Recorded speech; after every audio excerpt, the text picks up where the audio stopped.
When I was in my early 30s, I found myself running a cafe bakery in Salt Lake City. There was one customer who I'll never forget. And this was a woman who, when she entered my store, it was as if Hera, the goddess of goddesses, was descending from Mount Olympus, gracing us with her presence. She came in, she was probably late 30s, perfectly made up, not a single hair out of place. And she strutted over to the counter, just demanding that we take her as seriously as she took herself. Now, one of, we used, as I said, we used good ingredients. And one of our most popular items were layer cakes. And at that point, our biggest selling layer cake was a mocha bourbon cake, which was basically a French genoise sponge cake moistened with a bourbon-flavored simple syrup, cocoa whipped cream, and a coffee buttercream. And because most of our customers were Mormons, members of the LDS Church, who were forbidden to consume alcohol, we took the trouble to write in chocolate on the top of the cake, mocha bourbon. Because, we want truth in packaging.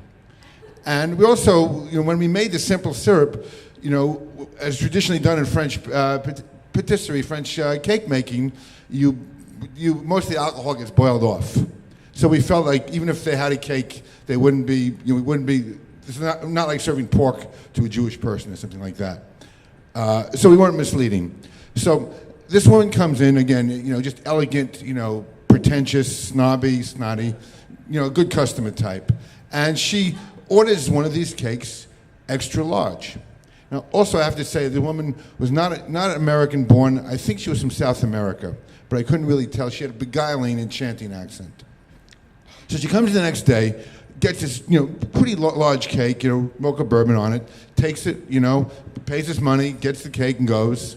The day after that, she comes in at lunchtime when my store is packed with people and starts screaming, starts shrieking, at me, but to me, but really at the rest of the customers. You stole my money, give me back my money.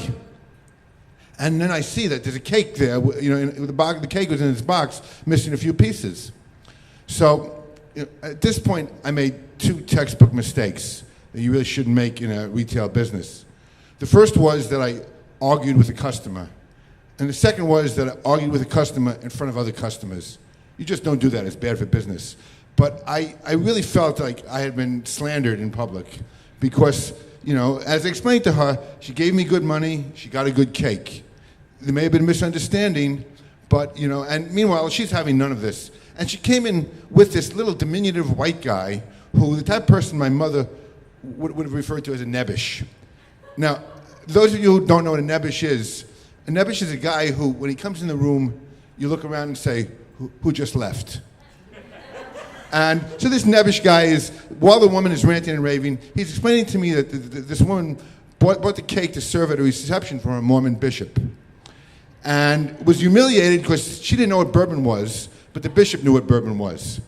And I can see this woman trying to make a splash at this reception, with this beautiful cake amidst all these Jell-O molds and marshmallow salads, which were popular then. So, she wouldn't listen to me, and she tells me, I said to her, we took the trouble to write bourbon in the cake. She said to me, I thought you were talking about the French royal family, the let them eat cake crowd. And I said, no, with the United States, bourbon is generally thought of as being a whiskey from Kentucky. And she just wouldn't go, and I realized I had to get her the fuck out of my store. So I gave her a couple of cheesecakes, and tried to give her the bum's rush. But I could see that as she was leaving, she was looking back upon me. She already tried and convicted me and sentenced me to slow torture, then execution. Then my bones are going to be dug up and burnt. That's what I read in her eyes. Next day, we get a surprise health inspection. We pass. I figured it had to have been her. A couple of days later, I get a call from a guy who representing the State Alcohol and Beverage Commission, who tells me they received a complaint about my product. They sent somebody in, bought the cake, tested positive for alcohol, and thus it was declared to be a mixed drink.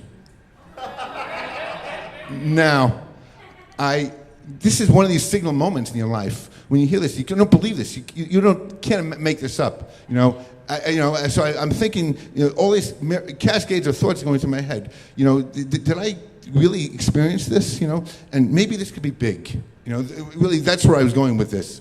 So I said to him, vanilla extract has the same amount of alcohol as bourbon does. He said to me, that's true, but vanilla is a flavoring, bourbon's a beverage. Now, at this point, I'm not going to argue with the representative of the state because they've got more money to pay for litigation than I do. So I decided I'm just going to give in. So I said, okay, how can I make this right in the state's eyes? So he said to me, just to be a little more diligent about boiling the alcohol off the cake, off the simple syrup. I said, fine, I could live with that. But then a couple of days later, the Salt Lake Tribune gets wind of this. And they send a reporter and a photographer, and they make a big deal about this. And then a couple of days after that, the local NBC affiliate comes in and does a series of stories and sends me up with national news. Then business boomed. And not only that, I had people calling me up wanting to come to the back of the store, seeing if they could get one of the original versions of the cake. And then after that, I was walking down the street, and like just a typical Mormon person or family would come up to me, hug me, and apologize for the narrow-mindedness and ignorance of their brethren. Now, this woman wanted to punish me, and she called the authorities on me, and instead of punishing me, she delivered to me fame, fortune, and friends. Thank you.